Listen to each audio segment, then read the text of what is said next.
कितीही देवदेव करा, या 5 व्यक्ती कधीही श्रीमंत होत नाही। काही लोक खूप कष्ट करतात, जमीन आकाश करून रात्रंदिवस मेहनत करतात, तरी ते श्रीमंत होत नाहीत।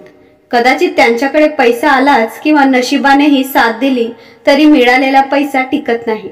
तर आता बघूया त्या कोणत्या 5 व्यक्ती आहेत त्या कधीही श्रीमंत होत नाहीत। 1. मळकट कपडे घालणारे व्यक्ती हिंदू धर्मशास्त्रानुसार कधीही श्रीमंत होत नाही।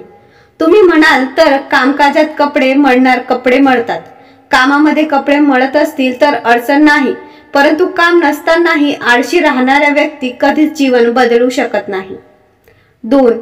हिंदू धर्मानुसार कठोर वाणी असणारे व्यक्ती म्हणजेच ज्या व्यक्तीच्या मुखातून नेहमी अपशब्द बाहेर पडतात, अपशब्द शिव्या वाक्य निघत असतात, तर ती व्यक्ती आयुष्यात कधीच श्रीमंत बनत नाही। त्या व्यक्तीजवळ लक्ष्मी कधीच थांबत नाही। 3.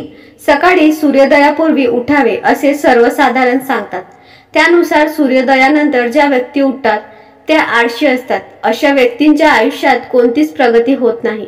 सूर्योदयानंतर उठणारी व सूर्यास्तावेळी झोपणारी व्यक्ती कधीच धनवान होत नाही।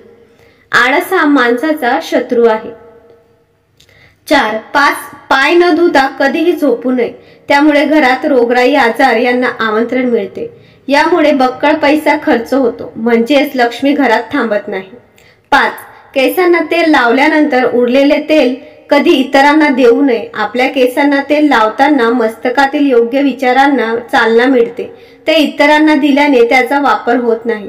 म्हणून वरील सर्व क्रिया पाहता विश्वास बसत नाही, परंतु पूर्वी संत साधू यांनी कित्येक वर्ष केलेल्या तपश्चर्येतून या गोष्टी त्यांनी सांगितल्या आहेत, म्हणून या व्यक्ती कधी श्रीमंत होत नाही।